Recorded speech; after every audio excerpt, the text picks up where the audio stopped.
that why does Islam prohibit a Muslim to drink alcohol?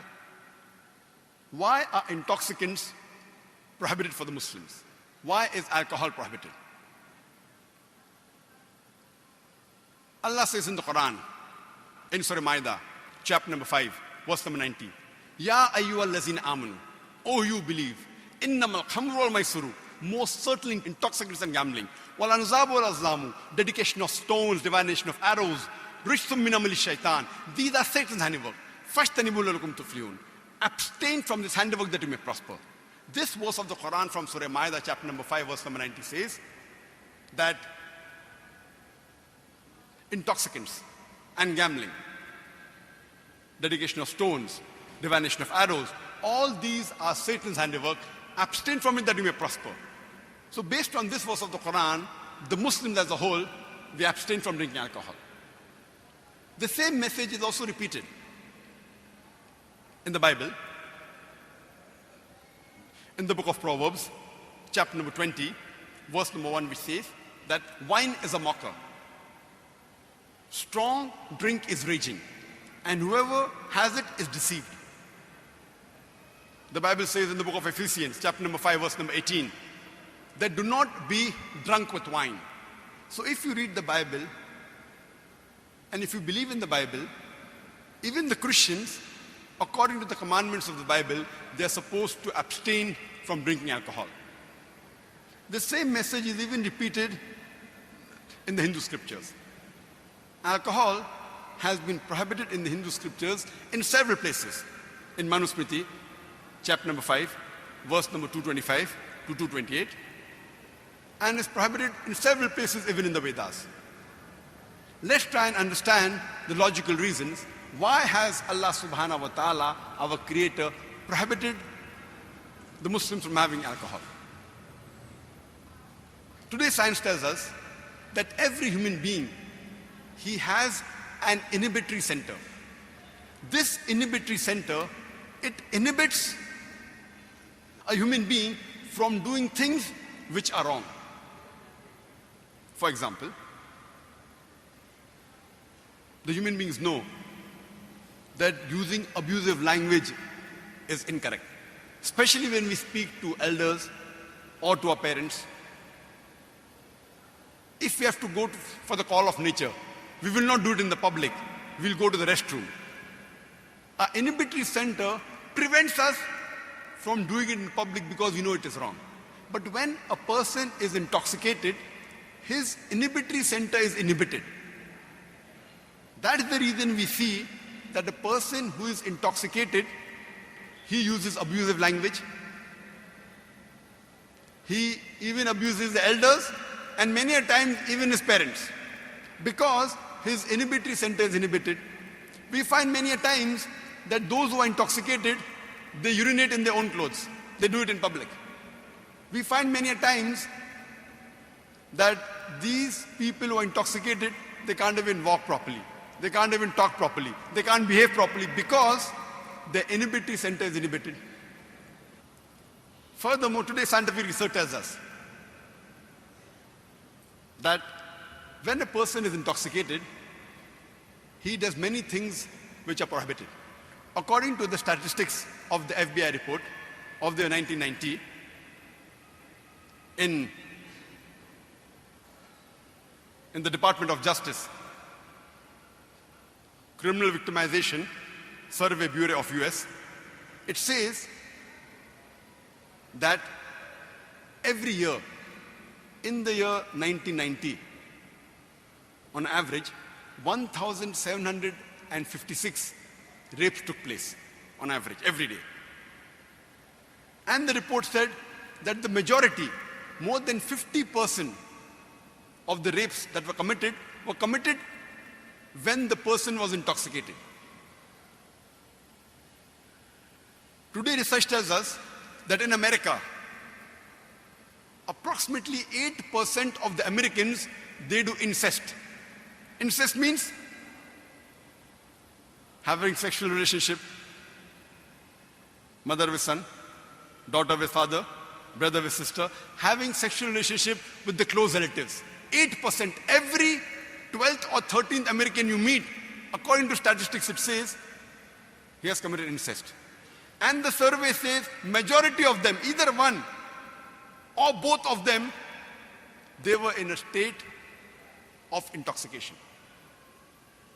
Today's scientific research says one of the major associated cause of the most deadly disease today, AIDS, is alcohol.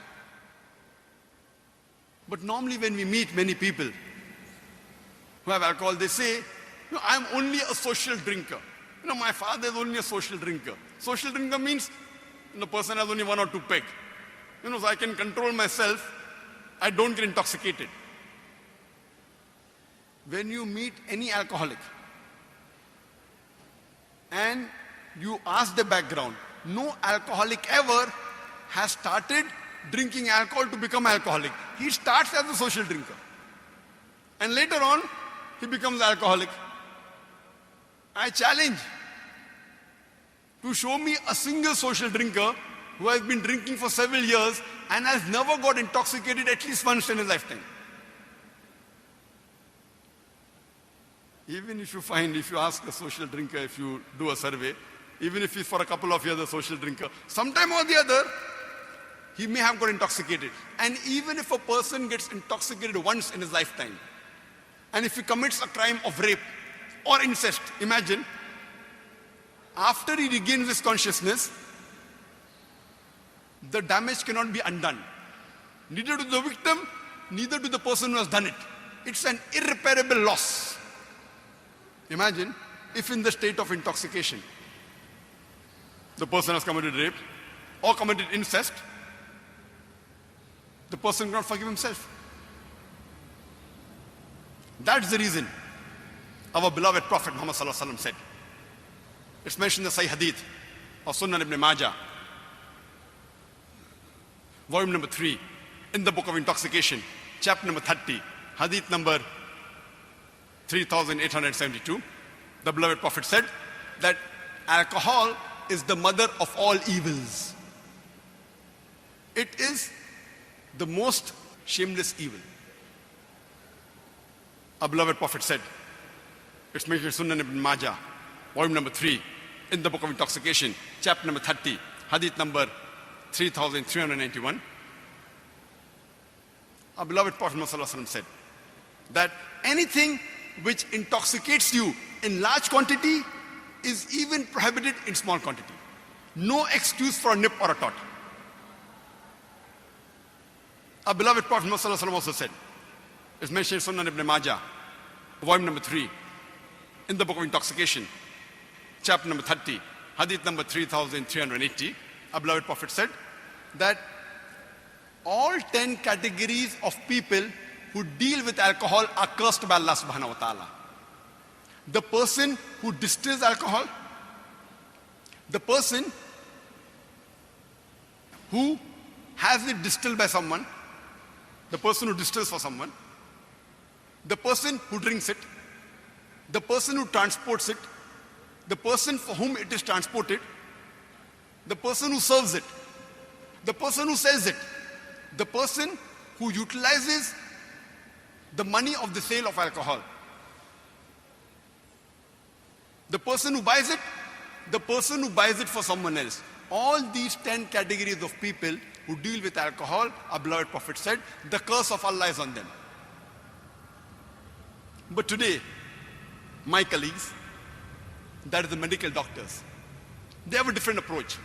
What they say, that alcohol, it is not addiction. They say that alcoholism is a disease. And they say that we have to be sympathetic towards the alcoholic. New technology, new ways. We have to, as the sick person, like how someone is sick, you have to visit him and you have to solace, show kindness to him. So today's medical doctors, they say that alcoholism is a disease, as though you have to be, you have to pray for them, poor man is sick. You have to be sympathetic towards him.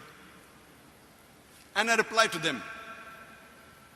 And in one of my messages that comes on the Peace TV, and I always repeat it, that if alcoholism is a disease, it is the only disease that is sold in bottles.